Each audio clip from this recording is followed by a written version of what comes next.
It's Andris coming to you live from Grand Rapids Baking Steel Studio. And today we are making a Sicilian pizza in a pan. These are brilliant on so many levels. Grandma pie, right? It's so good. It's great because you can make this ahead of time before your guests arrive or before your family gets home, and you can have them prepped and just heat them up again right before everyone arrives. They're so good. So crispy on the bottom. It's hot. So let me just grab a towel.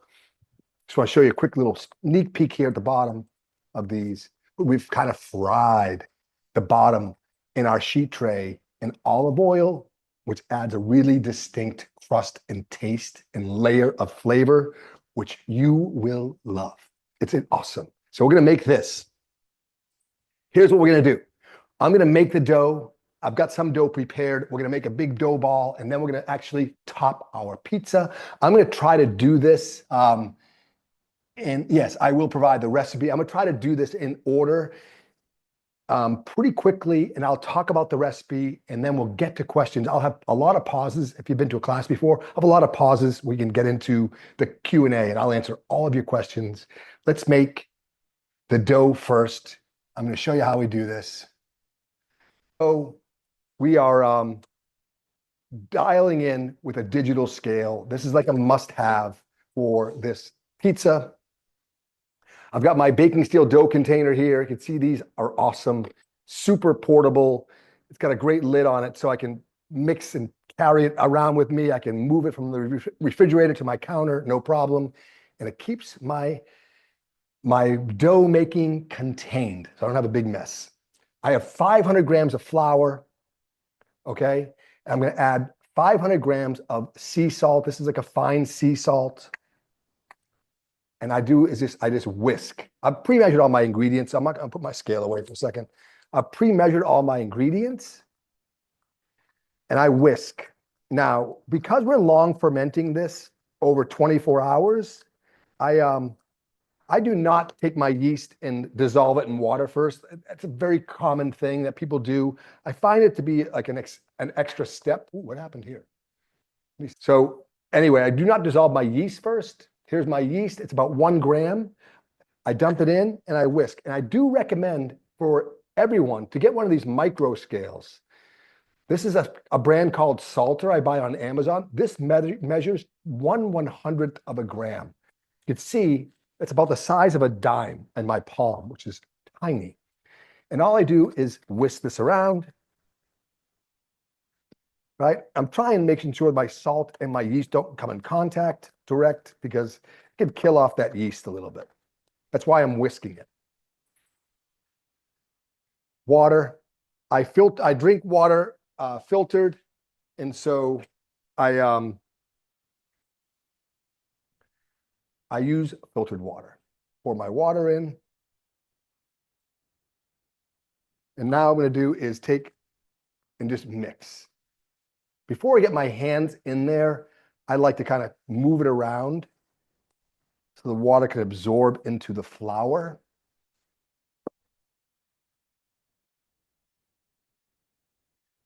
And when it starts to get incorporated, then I will take, and this is important, what the heck? This is 350 grams of water. It's 500 grams of flour. It's 16 grams of sea salt, and it is 1 gram of active dry yeast. I'm gonna roll up my sleeves. I have 2 hands, obviously. I'm gonna use one of them and keep it dry. And I'm gonna use the other hand just to kind of mix and pound and like push all the dry clumps of flour out and just let the flour and the water do its thing. And my first few times, I might want to put a timer on this, and I'll do this for about actively 2 or 3 minutes. I'm just trying to form one large mass of dough. You can see I kind of scrape the corners. I don't know why this keeps doing, guys. So you can see I'm just, I don't know what's wrong with my camera, but I'm going to keep mixing this for just a few minutes. And once I've got this one big mass of dough, and my tell, when I know this is mixed enough, I can feel the water seeping through the flour. The dough is going to get sticky. Now, this is not like a beginner's dough. This is not advanced, but it's pretty wet, which makes it a little bit more challenging to work with. And as you can see, I've got one dirty hand, one clean, if you will. So if I have to grab something like a towel or a spatula, I've got a clean hand always available to me. And once I mix this for 2 or 3 minutes, I'm going to take my lid, cover it up, right? I'm going to wash my hand off and cover this for 24 hours at room temperature. And room temperature to me is about 70 degrees at summer now, so it's a little warmer, right? So I will I'll take my lid. Let me just grab this. I'm going to cover my dough right here at room temperature for the next 24 hours. You can clean the bowl out first. I typically will do that. I'll probably do that after the class, just because I like to have clean bowls. Put this at room temp for 24 hours. After 24 hours, I'm going to remove it. This makes about 1 sheet tray of Sicilian pizza. I'm using quarter sheet trays today, so I'm using about 500 grams. So it's about 500 per quarter sheet tray, or say 1,000.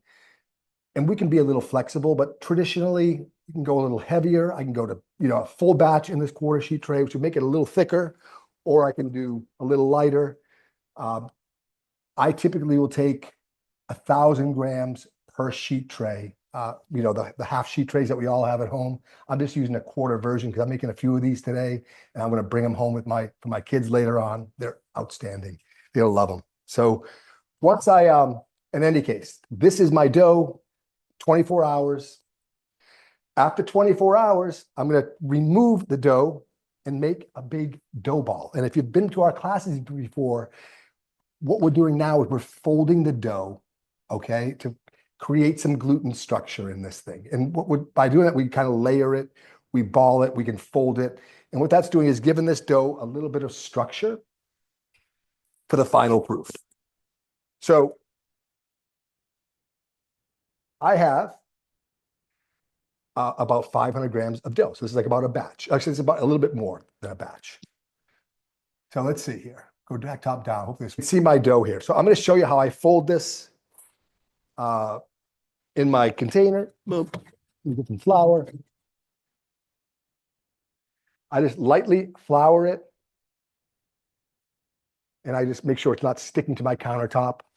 And now because it's massive, right? I'm just going to fold this into itself. Really rough. There's no right or wrong answer here. Fold the corners in, this side. You could see, and then I'm just it's making it more, giving a little tension to the dough, right? It's creating a little tension, getting some of the air out of it. And I just keep folding the corners in like this. Again, no right or wrong answer. It's just practice, okay? I've done this a few times. You can see it's creating some tension, right?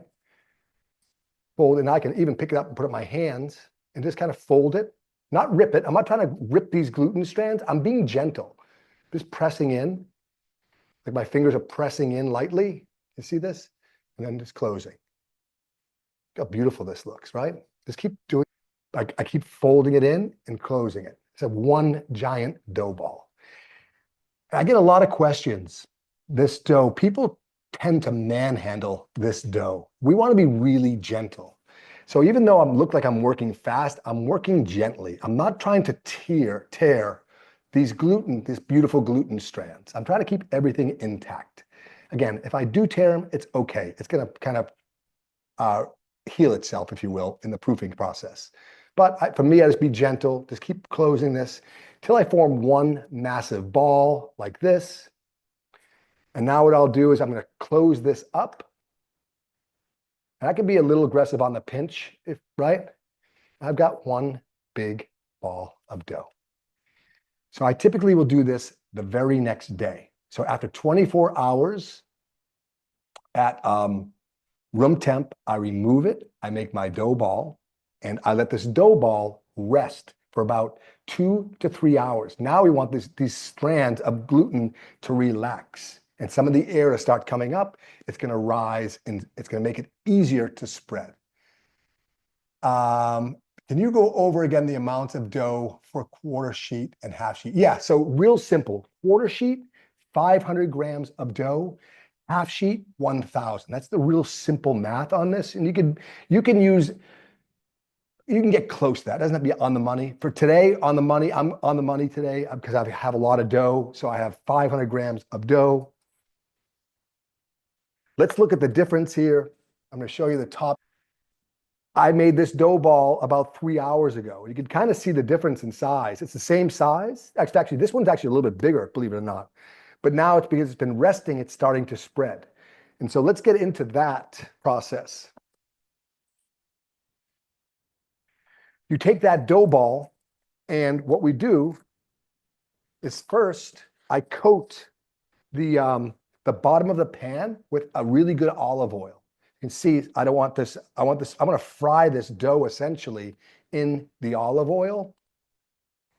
And now it's becoming more pliable. I take my fingertips and I just kind of lightly press this dough out. You can see how nice that looks, right? Isn't that beautiful? I just keep pressing out. Look at the bubble. We might want to pop the bubbles because I don't want those to burn. We slow bake this. I pick it up a little bit. I'm going to keep stretching this dough. Now, typically, what I'll do is I'm going to stretch this about as much as I can. And then I'm going to let it rest for about 15 to 20 minutes. And the idea is I want to get this dough to really hit the corners, right? But I want to be patient. I don't want to like rush it. So I want to go slow. And what that means to do is press it out and let it rest for 15 or 20 minutes. And then I'll come back and I'll press it out again.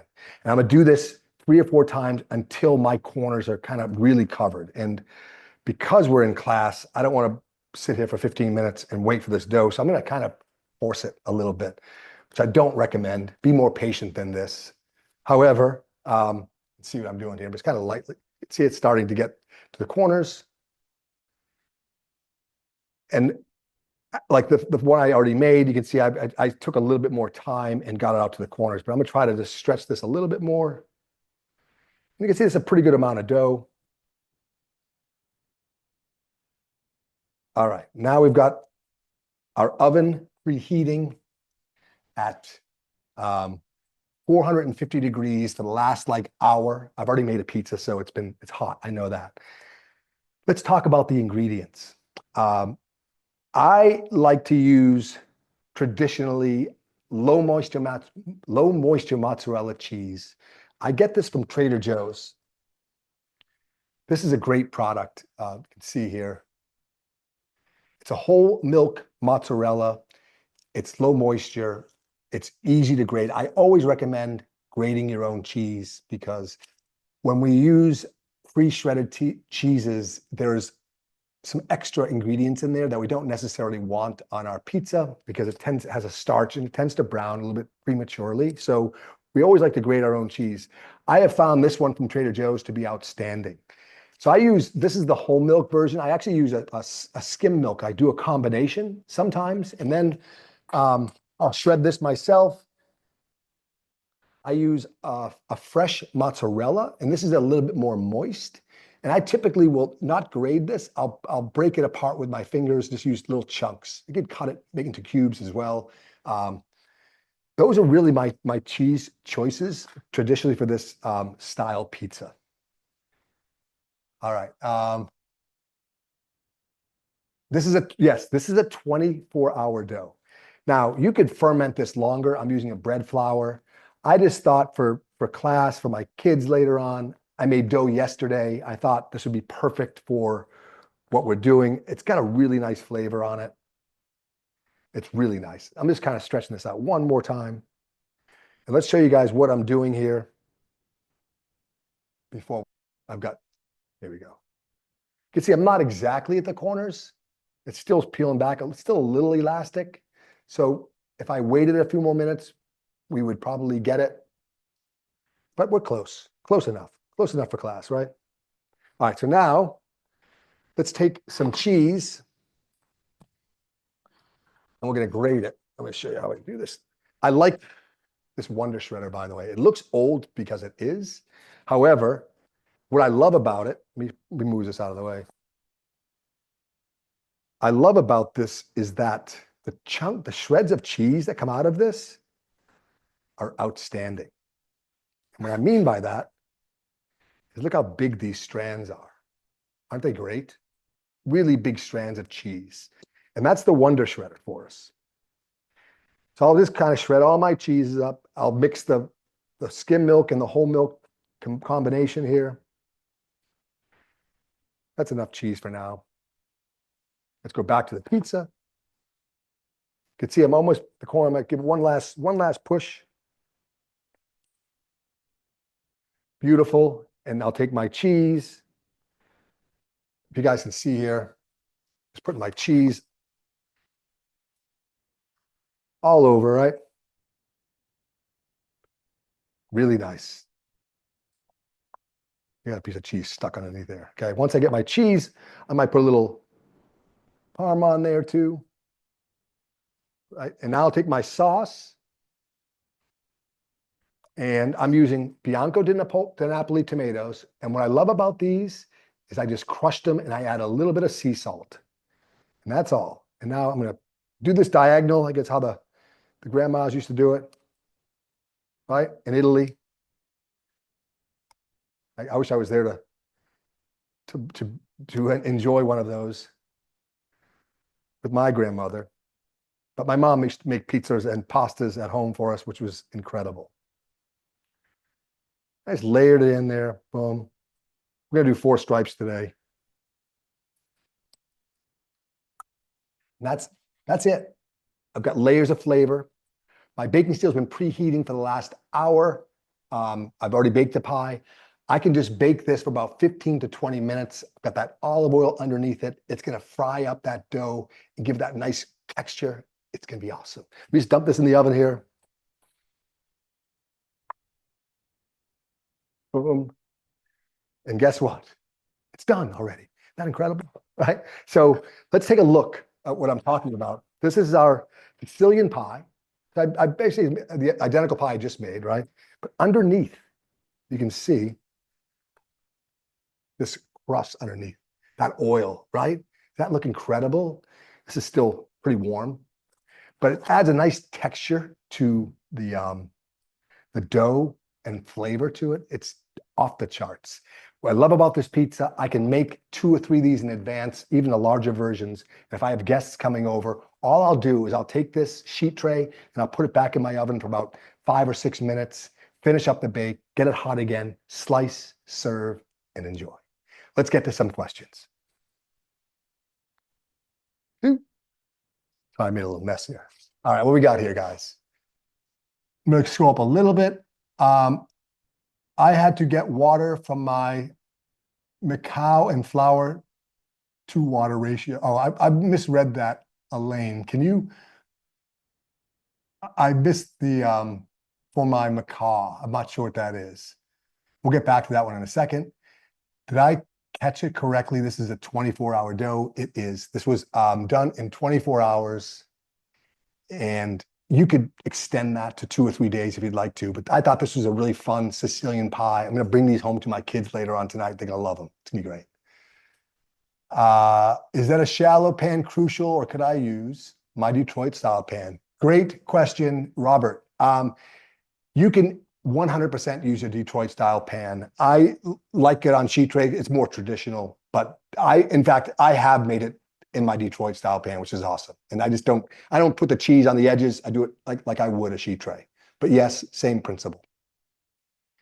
Do I ever par bake? Great question, Joe. I have before. I have taken my dough, par baked it, and then added my toppings afterwards, and that works great. But I find also 15-minute bake this is a pretty good color on my pizza here. It looks really good. Take a shot top down here on my traditional looking. gorgeous. Underneath, you can see the crust, right? Awesome. Fry up. It's going to taste amazing. Wait till I slice this up. It's going to be so good. Really easy, guys. This is like almost like a lasagna of pizza. It's just, you can make it ahead of time and boom, it's great. Water for my bird, and I missed the flour too. Oh, okay. Sorry, Elaine. So this is a 70% hydration. And what that means is that we have 500 grams of flour and we have 350 grams of water. That obviously equals 70%. And if I wanted to dial that down or up, I would just keep the flour the same and scale up my water to say 375 to get to like 75%, or down to like 300 to get it to 60. So there's a lot of variables there, but 70 is a really good number. Especially now, we do 70% because we love baking on our baking steel. We have found that to be a really nice hydration for a home oven on a baking steel. It's why we choose 70%. We've tried other variables of that too. We're always coming back to it. If I were to use pepperoni, would it go under the sauce? Yes, great question. I've done it both ways. I put the pepperoni on top of the cheese on top of the pepperoni on top of everything. Really, I don't know. Traditionally, it might be under, the sauce would still go on top, so it would be underneath. Kind of sneak it in there, layer it in. Nice flavor. Thanks, Joseph. What about sauce? Down first and then cheese. That's how I remember at New York. Okay, so there is no right or wrong answer. You could do whatever you like. I think traditionally in Sicilian, they would do the sauce on top at the end, not at the end. They would bake it with the sauce on top. Again, there are no rules. It's the same ingredients, any order you like. And I would just, again, experiment, take an adventure, see which one you love. That helps that. Thank you, Elaine. If anybody else have any questions, we can answer for you. Anybody hungry? I know I am. Oh, yes. Great question. Is someone asking, am I putting the pan directly on my steel? I certainly am. In fact, let's go take a look in the oven. Inside my oven, I've got my steel. I've got my lower rack here. I put the pan directly on top. And what that does is I'm getting whatever is on top. Now that could be a pie plate, glass pie plate. It could be a sheet tray with vegetables on it. It could be a cookie sheet with cookies on it. Anything, you're going to get the benefit of having the baking steel below, blasting heat, even heat. Think about this. Think about that steel. It's like a battery inside your oven.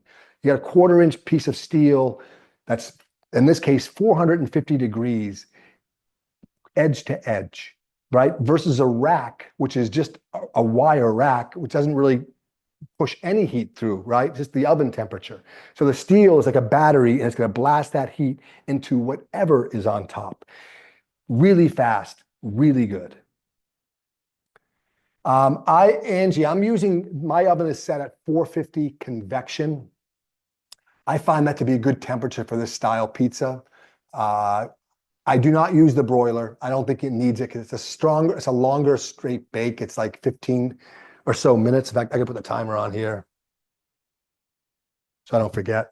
I bake it for about 15 minutes and I will observe. I might spin it around and just to get even heat, because remember, the back of the oven is going to be a little bit warmer and hotter than the front of the oven because we're opening, the heat stays back there. So we do still want to rotate our foods if we can to get it balanced. So Dave, I do not use the broiler at all for this style pizza. I'm doing a straight bake the entire time. You could, and I have before, but I find like this is one of those set it and forget it. Put it in there, timer 15 minutes. Go do your things, because typically for this pizza I'm making, I want to get these done ahead of time so I can feed everybody and kind of enjoy the company versus cooking when the company's there. So it's a nice style for that. Really lends itself beautifully. Do you ever put the broiler? Yeah. So Richard, when I said I have used a broiler before, a flour loaf me, I will. Yes, if I want to get some extra color on there, I'll use the broiler. Gives it nice little char spots. I might not pop my bubbles just to get those charred bubbles, if you will. But typically, Sicilian style, I don't really need the broiler. Some of the other pizzas you use the fontina cheese, not on this one. Diane, I didn't have any fontina. If I did, I probably would have used it. I like to really, today I went to Trader Joe's. I get my fontina from Whole Foods, and I didn't have time to get over there this morning. So I just used the Trader Joe's. I haven't tried their fontina, but I loved the fontanelle at Whole Foods. So I just kind of didn't use it today. So this is traditional low moisture mozzarella with a little bit of fresh mozzarella. In fact, I think I forgot to put fresh mozzarella on this. Let's go. I'm going to rip some on there and put some on while I can. Bear with me for 1 second. So I'm just taking a rip in a few pieces by hand, just sticking it on, just to make it extra cool. Put it right in the sauce. Gonna melt nice. It'll look cool, taste good, right? Yes, so Harley is asking, I used a bread flour from Central Milling. It's high gluten. It's got about a 13% protein, 13.4, 13.5. So it's a very high protein. It can really handle a longer fermentation. I love the flavor. 24 hours, most flours can handle that. But what happens when you get into like 2, 3, 4-day ferments, if you're not using a flour that's high in protein, you're going to find the glutens are going to start to really weaken, and which is good for digestibility, but not for baking or not for stretching. So you got to really find the flour that can handle those longer fermentations. In our case, I've been using Central Milling. I just love it. Like, it's phenomenal. Are you lower rack because of the extended bake time? Terry, great question. I'm lower rack, to be honest, because it was just easier to load and unload, especially for class. I'm not using the broiler, so I didn't really need to get up high. The middle rack or lower rack was fine. I've got 2 steels in my oven, top rack and the bottom. So I thought for this class, if I had 1 steel, I would be using, and I didn't want to move it, I would just leave it wherever it is in the oven. In my case, I've got 2, so I've got some extra space on the bottom. It's just easier to load it. I miss the amount of ingredients for this pizza. Okay, so Jack, let's do that again. We're going to send out an email as a follow-up, but for this dough, this would make about 1/2 sheet tray of dough. I'm using a 500 gram because I'm using a 1/4 sheet tray, but for a regular batch of dough, it would be 500 grams of bread flour, 350 grams of water, 16 grams of sea salt, and 1 gram of active dry yeast. Awesome. Can you keep the dough in the fridge for a few days? Harley, great question. Yes, you can. In fact, I've got more dough in my fridge. I've got dough in my fridge. These containers are amazing. I got dough in my fridge almost all the time. I'm always making it. In fact, I just made a batch today too, right? And so I can make pizza or breads on demand 24/7. I love it. So even if I just ripped off a piece for 1 pizza, I might still have, 300 or 400 grams of dough in here. So I can make breads tomorrow, or unexpectedly, I could have some guests and boom, I could have a pizza night all the time. So I'm always trying to mix dough. And for example, let's say tomorrow or next week I come in and I didn't make any dough, or Monday comes in, I have leftover dough. I might combine this old dough with a fresh batch of dough, but I'm always going to try to keep a container of dough in my fridge because I like to have dough or breads or pizza on demand. It's awesome. I use the broiler. Yeah. So Jack, I did answer that earlier, but I do not use the broiler for Sicilian style pan pizza. I tend to leave this as a straight bake. I think it gets plenty of color. You can see I've got plenty of color here. It tastes great. So I don't think the broiler is necessary. Does Did I answer everyone's questions? Did I answer? Anybody else have any questions here? Oh, so Harley's asking, great question, Harley. Do I ever combine flours? Yes, I do. A lot of times. In fact, our original baguette recipe, because we tested this for like a week, Craig and I, back a few years ago. He had just came back from France, loved the baguette, so we thought, hey, let's make a baguette recipe. And what we found was, I think the best mix we found at the time was, if we're using 500 grams, we just split it. 250 grams of bread flour and 250 grams of all-purpose flour. Both organic, just gave it a really nice texture. Now, there's other times where I'll make pita bread or even pizza dough, and I'll use 90% bread flour, and I might stick 95 bread flour and stick 5% spelt flour in there, just to give it another earthy, nutty flavor inside of the dough. And it's like a very slight hint of it because it's only 5%. So it's 10%,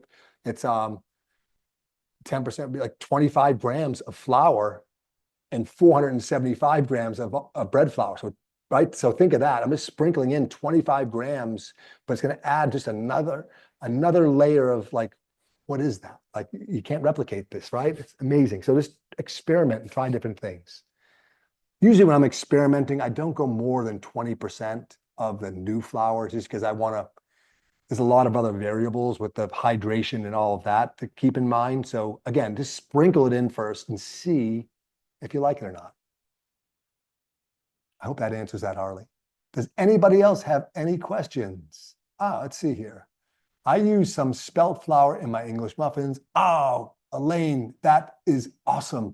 So Elaine, do you remember how much you used? Elaine's saying she made English muffins, probably using all-purpose flour, and she sprinkled in some spelt, which I bet was outstanding. Can you use your air fryer oven? Marlene, good question. I do not know that answer. I have not used that. I don't know. I don't know how that would work. And Elaine just came back with, she used 10% spelt to 90% all-purpose flour. And I bet it was incredible. That was a really nice move. Just to make it a little pop, right?